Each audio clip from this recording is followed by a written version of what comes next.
बिस्मिल्लाहिर्रहमानिर्रहीम। अस्सलामुअलैकुम। Welcome to my YouTube channel math in easy ways and tricks. इंशाल्लाह आज के लेक्चर में हम डिस्कस करेंगे about the topic quadratic equations. Then हम इसकी प्रॉपर डेफिनेशन को डिस्कस करेंगे, ठीक है। उसके बाद हम इसका सॉल्यूशन ऑफ क्वाड्रेटिक इक्वेशन देखेंगे एंड देन हम मेथड्स देखेंगे किस किस तरीके से हम जो है वो क्वाड्रेटिक इक्वेशन को सॉल्व कर सकते हैं, ठीक है। तो हमारे पास बेसिकली 3 मेथड्स होते हैं, ठीक है। उनको हम 1 बाय 1 डिस्कस करेंगे, ठीक है। तो सबसे पहले हमारे पास आ जाती है क्वाड्रेटिक इक्वेशन। तो क्वाड्रेटिक इक्वेशन हमारे पास क्या होती है, एक ऐसी इक्वेशन हमारे पास होती है, ठीक है। जो वर्ड हमारे पास क्वाड्रेटिक होता है ना, इसका एक्चुअल ये हमारे पास क्वाड जो होता है वो हमारे पास किसको कहते हैं, स्क्वायर को कहते हैं, ठीक है। तो हमारे पास ऐसी इक्वेशन होती है इन 1 वेरिएबल जिनमें हमारे पास उसकी जो पावर होती है वो हमारे पास स्क्वायर होती है, ठीक है। स्क्वायर मीन्स 2 पावर होती है, ठीक है। तो हम इसकी प्रॉपर डेफिनेशन को देखते हैं कि हमारे पास क्या होती है। तो ऐसी equation quadratic equation is 1 variable is an equation that can be written as in the following form: ax square plus bx plus c is equals to 0, ठीक है। where a, b and c are the real numbers, ठीक है। ये हमारे पास तीनों के तीनों क्या होते हैं, रियल नंबर्स होते हैं, सही है। और हमारे पास कंडीशन हमारे पास इस a पे लगती है कि आपके पास a is not equals to 0, a को 0 नहीं होना चाहिए, ठीक है। अगर फॉर एग्जांपल a हम 0 कर देते हैं तो हमारे पास पीछे इक्वेशन जो है वो ये टर्म 0 हो जाएगी, ठीक है।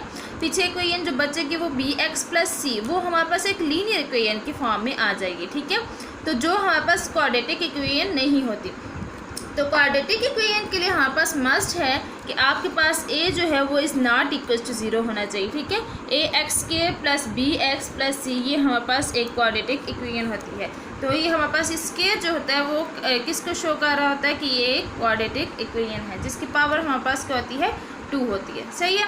अब हमारे पास इसकी कुछ एग्जांपल्स हैं, ठीक है। कुछ एग्जांपल ये तो हमारे पास इसकी जनरल फॉर्म आ जाती है कि जनरली हम किस तरह से एक क्वाड्रेटिक इक्वेशन लिखते हैं, सही है। ये इसकी जनरल फॉर्म है। कुछ एग्जांपल्स को देखते हैं जो हमारे पास क्या है, क्वाड्रेटिक इक्वेशन को शो करेंगे।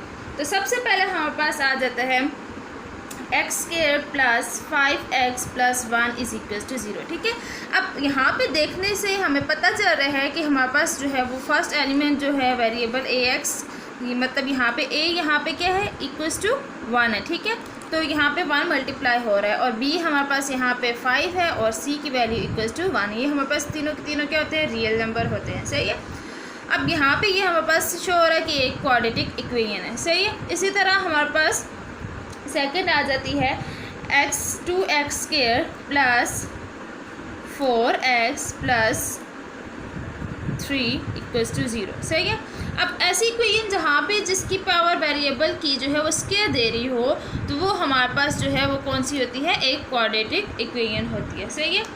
उसके बाद हमारे पास आ जाता है नेक्स्ट हमारे पास टॉपिक है solution of quadratic equation. Definition को हमने देख लिया, ठीक है। डेफिनेशन के अकॉर्डिंग हमें पता चल रहा है ऐसी इक्वेशन जिसमें हमारे पास 1 वेरिएबल ही यूज़ हो रहा हो, ठीक है। 1 वेरिएबल की फॉर्म में हमारे पास क्वाड्रेटिक इक्वेशन होती है और उसकी पावर जो है वो स्क्वायर हो अगर, तो उस इक्वेशन को हम क्वाड्रेटिक इक्वेशन बोलते हैं। अब हमारे पास आ जाता है solution of a quadratic equation. किस तरह से हम सॉल्यूशन को फाइंड कर सकते हैं। अच्छा, सॉल्यूशन हमारे पास क्या होते हैं, बेसिकली जब हम सॉल्यूशन की बात करते हैं तो सॉल्यूशन हमारे पास क्या होते हैं क्वाड्रेटिक इक्वेशन के। जब हम इसको ax plus bx plus c हमारे पास एक क्वाड्रेटिक इक्वेशन है, जब हम इसको सॉल्व करते हैं, ठीक है। सॉल्व करने के बाद हमारे पास जो x की जो वैल्यूज़ आती हैं, ठीक है, जो वैल्यूज़ फॉर एग्जांपल यहाँ पे हमारे पास आ जाती है 3 और एक x की वैल्यू हमारे पास आ जाती है 2, ठीक है। अब ये जो हमारे पास वैल्यूज़ आती हैं इनको हम क्या बोलते हैं कि ये हमारे पास क्वाड्रेटिक इक्वेशन के रूट्स हैं, ठीक है। इनको हम रूट्स बोलते हैं या फिर हम इसको क्या बोलते हैं, सॉल्यूशन बोलते हैं, ठीक है।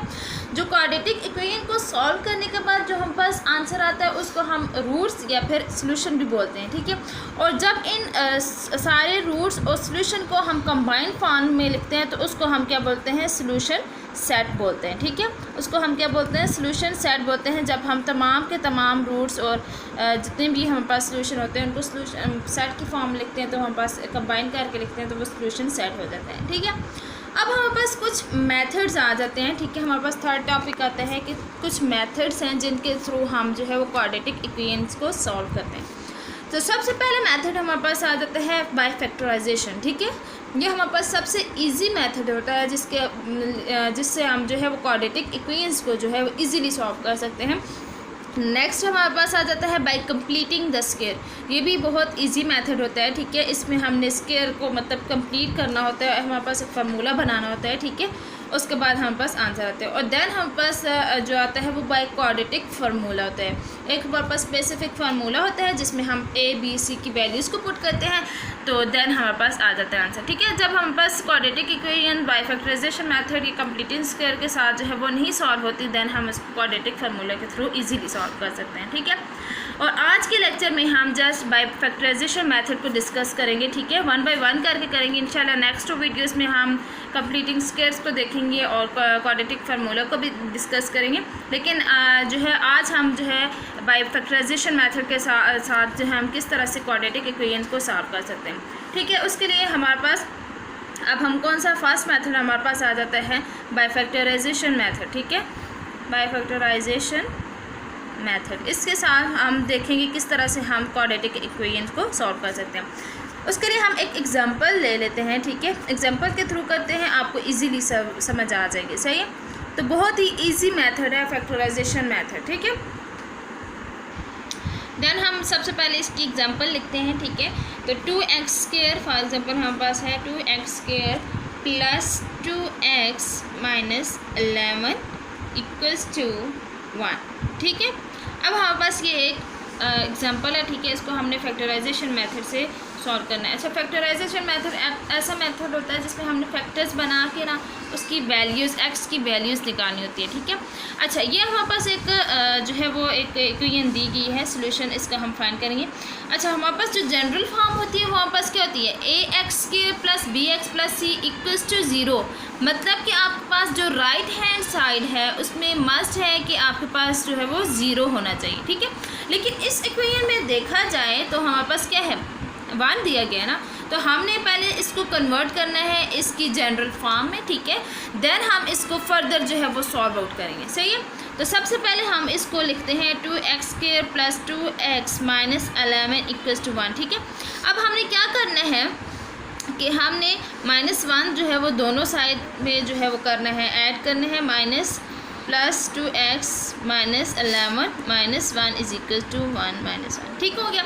अब यहाँ पे हम जब -1 किया तो ये जो है वो 2x² plus 2x minus 12 is equal to, ये टर्म हमारे पास क्या होगी, 0 होगी, सही है। अब यहाँ से हम क्या करेंगे, यहाँ से हम 2 से डिवाइड कर देंगे, ठीक है। आप लोग यहाँ पे 2 से डिवाइड भी कर सकते हैं और दूसरा मेथड यहाँ से आप क्या करें, या कॉमन ले लें, ठीक है। तो डिवाइड कर देते हैं 2 से, ठीक है। डिवाइडिंग 2 ऑन बोथ साइड, ठीक है। जब हम 2 से डिवाइड करेंगे 2x² plus 2x divided by 2 minus 12 divided by 2 is equal to 0 divide by 2, ठीक है। तो ये हमारे पास ये सारे टर्म्स क्या होंगी, कैंसिल हो जाएंगे और यहाँ पे क्या आ जाएगा, 6 आ जाएगा। तो x² plus x minus 6 is equal to 0 divide by 2 हमारे पास क्या देते हैं, 0 देता है, ठीक है। अब ये आप देख सकते हैं कि ये हमारे पास एक क्वाड्रेटिक इक्वेशन बन चुकी है, ठीक है। ये इसकी जनरल फॉर्म की तरह जो है वो हमारे पास शो हो रही है। अच्छा, अब आ जाती है बारी फैक्टराइजेशन मेथड क्या होता है और उसको हम किस तरह से सॉल्व करते हैं, ठीक है। तो हमारे पास फैक्टराइजेशन मेथड में एक्चुअल हमने क्या करना होता है कि जो हमारे पास सेकंड टर्म होती है इसमें हमने कुछ इस तरह के हमने एलिमेंट्स लेने होते हैं, रियल नंबर्स लेने होते हैं कि आप उसको प्लस या माइनस करें तो वापस हमारे पास यही चीज़ आनी चाहिए, ठीक है। प्लस x आना चाहिए और उन्हीं वेरिएबल्स को या उन्हीं रियल नंबर्स को हम जब मल्टीप्लाई करें, प्रोडक्ट लें, तो हमारे पास ये वाली टर्म मतलब कांस्टेंट टर्म आनी चाहिए, ठीक है। तो हम जो है यहाँ पे लेते हैं x² प्लस, यहाँ पे अब आप लोग खुद से मतलब आपने जहन में ऐसे सोचने हैं एलिमेंट्स के आपके पास प्लस या माइनस करें तो आपके पास वही टर्म आनी चाहिए, ठीक है। तो अब हम फॉर एग्ज़ाम्पल 3 माइनस 2 करते हैं तो हम पास 1 देता है, ठीक है, +1 देता है। आपने साइन का ज़रूर ख्याल रखना होता है। इसके साथ, इस टर्म के साथ प्लस है तो आपके पास +1 ही आना चाहिए। अगर 1 हम x के साथ मल्टीप्लाई करेंगे तो हमारे पास वापस x ही आएगा, ठीक है। और अगर हम 3 और 2 को मल्टीप्लाई करते हैं तो हमारे पास क्या आता है, 6 आता है। सही हो गया। अब हमने क्या करना, तो यहाँ पे हम लिख सकते हैं 3x minus 2x minus 6 is equals to 0। ठीक हो गया। अब देखें प्लस माइनस जब हम मल्टीप्लाई करेंगे ना, इसके साथ 2 प्लस है ना 3 के साथ, और 2 के साथ क्या है, माइनस है, ठीक है। तो +3 और -2 जो है जब मल्टीप्लाई करेंगे तो -6 आंसर देगा, ठीक है। साइन का आपने ज़रूर जो है ख्याल रखना है ताकि आपके पास जो है आंसर आने में कोई डिफ़िकल्टी ना पेश हो। ठीक हो गया। अब यहाँ पे आपने इसको फैक्टर्स में कन्वर्ट करना होता है। अच्छा, अब यहाँ पे आप जो है ब्रैकेट्स लगा लेनी है 3x माइनस, अब यहाँ से हम माइनस का साइन जो है वो क्या ले लेंगे, कॉमन ले लेंगे, ठीक है। तो 2x यहाँ पे अंदर 6 इज़ इक्वल्स टू 0 आ जाए। सही है। अब यहाँ से कॉमन हमने ले लेना है x को, x प्लस 3 माइनस यहाँ से कॉमन हमने ले लेना है 2 को, x plus 3 is equals to 0, ठीक है। अब यहाँ पे आपने ये चीज़ का ख्याल रखना है कि जब आपके पास ये जो ब्रैकेट्स की टर्म है, इनमें जो अंदर वैल्यूज़ लिखी हैं, अगर वो दोनों सेम आ रही हैं, इट्स मीन्स कि आपने जो नंबर लिए हैं वो बिल्कुल ठीक लिए हैं, ठीक है। मतलब आपके साइन जो है, जो आपने जिस तरह हमने यहाँ पे 3 और 2 लिया, ठीक है, तो वो बिल्कुल ठीक लिए हैं। +3 हमने लिया और एक -2 लिया, तो इसका मतलब कि ब्रैकेट्स में हमारे पास सेम वैल्यूज़ आ रही हैं, x + 3 आ रही हैं और x + 3 दोनों साइड पे आ रही हैं। अब यहाँ पे हमने क्या करना है, इसको एक टर्म में लिख लेना है और ये x - 2 वाली टर्म को एक लिख लेना है, ठीक है। x + 3 is equals to 0। सही हो गया।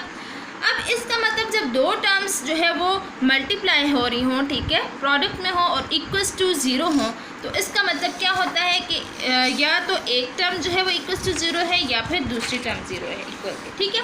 तो हम इसको फर्दर सॉल्व करते हैं, ठीक है। हमने एक्चुअल में x की वैल्यूज़ निकालनी है, इनके हमने रूट्स या फिर सोल्यूशन फाइंड करना होता है, ठीक है। तो x - 2 इज़ इक्वल्स टू 0, ठीक है, या फिर इसका मतलब क्या हुआ कि x + 3 इज़ इक्वल्स टू 0। तो यहाँ से हम क्या करेंगे, जब x - 2 है इज़ इक्वल्स टू 0, पहले इसको सॉल्व आउट करते हैं। जब 2 जो है वो दूसरे साइड जाएगा, मतलब 0 वाले साइड जाएगा, या आप इस तरह से करें कि दोनों साइड जो है इस -2 को ख़त्म करने के लिए +2 दोनों साइड ऐड कर सकते हैं, ठीक है। -2 + 2 इस तरह से भी कर सकते हैं, ठीक है। ये ख़त्म हो जाएगा, यहाँ से x की वैल्यू आपके पास 2 आ जाएगी। ये आपके पास क्या आ गया, एक रूट आ चुका है, ठीक है, x का। अब हमने सेकंड वैल्यू हमने फाइंड करनी है x + 3 इज़ इक्वल टू 0। अब यहाँ से +3 को ख़त्म करना है तो आपने क्या करना है, x + 3 -3 दोनों साइड में करना है, ठीक है। तो ये हमने कैंसिल हो गया यहाँ से, और x की वैल्यू जो है वो इज़ इक्वल टू -3 आ जाएगी। ठीक हो गया। अब ये जो x की वैल्यूज़ आई हैं, इन दोनों वैल्यूज़ को हम क्या बोलेंगे कि x की जो दोनों वैल्यूज़ हैं, ये 2 और -3 आई हैं, ये हमारे पास क्या है, रूट्स या फिर सॉल्यूशन को शो कर रही हैं, ठीक है। ये दोनों हमारे पास क्या है, ये रूट्स हैं या फिर सॉल्यूशंस हैं, ठीक है, इस क्वाड्रेटिक इक्वेशंस के। तो इसका मतलब हमारे पास क्या हुआ कि इसको हम जब सॉल्यूशन सेट में लिखते हैं तो हमारे पास क्या आ जाएगा, x इज़ इक्वल्स टू 2 और -3। सही होगा। ये हमारे पास इसका जब आपके पास रूट्स जो है वो एक से ज़्यादा हो जाए ना, तो आप उनको जब कंबाइन फॉर्म में लिखते हैं तो आपके पास जो है वो इस तरह से हम इसको सॉल्यूशन सेट में जो है लिख सकते हैं। अच्छा, क्वाड्रेटिक इक्वेशन जो होती है उसके जो रूट्स होते हैं वो हमेशा हमारे पास 2 ही होते हैं, क्योंकि हमारे पास उसकी पावर्स जो होती है ना, पावर हमारे पास जो है उसकी क्या होती है, 2 होती है ना। तो इसका मतलब क्या हुआ कि उसके जो हमारे पास रूट्स आएंगे ना, वो भी हमारे पास कितने होंगे, 2 ही होंगे। तो 2 रूट्स हमारे पास आ चुके हैं। सही हो गया। तो अगर आपने इसको वेरीफाई करना है कि आपका आंसर ठीक आया है कि नहीं, तो आपने जो ये रूट्स होते हैं ना, इनको उठा के जो आपके पास ओरिजिनल इक्वेशन होती है उसमें जाकर पुट कर देने होते हैं। जब आप पुट करते हैं और दोनों साइड अगर आपके पास जो है वो इक्वल्स आ जाती हैं, ठीक है, ये जो हमारे पास इक्वेशन दी गई है इसमें उठा के जब आप पुट करेंगे वैल्यूज़ को, अगर हम फॉर एग्जांपल यहाँ पे करते हैं, सबसे पहले पुट करते हैं x इज़ इक्वल्स टू 2 को हम जो है उठा के इस इक्वेशन नंबर, इसको हम कोई इक्वेशन स्टैरिक का नाम दे देते हैं, ठीक है। इक्वेशन स्टैरिक में जब हम x इज़ इक्वल्स टू 2 को पुट करते हैं, जहाँ जहाँ x होगा वहाँ पे हमने जो है वो 2 को पुट कर देना है, ठीक है। यहाँ पे 2 का square plus 2 into 2 minus 11 equals to 1, सही हो गया। तो यहाँ पे हमारे पास आ जाएगा 2 into 4 plus 4 minus 11 is equals to 1, और यहाँ पे 8 plus 4 minus 11 is equals to 1, और यहाँ पे आफ्टर सॉल्विंग दिस यहाँ पास जो है वो आ जाएगा 12 minus 11 is equals to 1 and 1 is equals to 1, ठीक हो गया। देखिए आपके पास left hand side equals to right hand side आ गया। तो इसका मतलब क्या हुआ कि हमने जो रूट फाइंड किया है वो हमारे पास क्या है, बिल्कुल ठीक आया।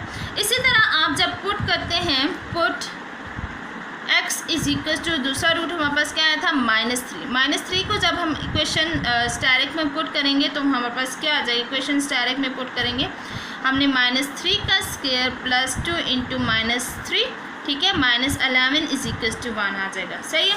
अब हम इसको जब सॉल्व करेंगे फर्दर तो हमारे पास 9 प्लस 2 इंटू जो है यहाँ पे प्लस माइनस माइनस आ जाएगा, और यहाँ पे 6 माइनस 11 इज इक्वल टू 1, और 2 9 हमारे पास 18 दे देगा, और यहाँ पे हमारे पास -17 इज इक्वल टू 1, और यहाँ पे 1 इक्वल टू 1। अब यहाँ पे भी देख सकते हैं कि left hand side is equal to right hand side आ चुका है। तो इट्स मीन जो हमने रूट्स फाइंड किए हैं इस क्वाड्रेटिक इक्वेशन के, ठीक है, वो बिल्कुल ठीक है। इस तरह से आप इसको वेरीफाई कर सकते हैं, ये इसकी क्या आ जाती है, वेरिफिकेशन आ जाती है, सही हो गया। तो ये आज का लेक्चर था। होप सो आपको ये वीडियो जो है वो अच्छी लगी होगी, ठीक है। और हमने वन बाय वन जो है क्वाड्रेटिक इक्वेशन को देखा, उसके बाद हमने सोल्यूशन फाइंड किए, और उसके बाद हमने मेथड्स जो है वो इसकी डिस्कस की। हमने आज के लेक्चर में जो है बाय फैक्टराइजेशन मेथड के थ्रू जो है क्वाड्रेटिक इक्वेशन को सॉल्व किए है। नेक्स्ट इंशाल्लाह मेरी वीडियो में हमें जो नेक्स्ट 2 मेथड्स हैं, कंप्लीटिंग स्क्वायर और क्वाड्रेटिक इक्वेशन को फार्मूला के थ्रू जो है इसको सॉल्व करूँगी। और अगर आपको ये वीडियो अच्छी लगी है तो मेरे चैनल को सब्सक्राइब करें और बेल की आइकन को ज़रूर प्रेस करें ताकि मेरी आने वाली नई जो है वीडियो की अपडेट्स आपको मिलती रहें। Thank you so much for watching my videos. Thank you.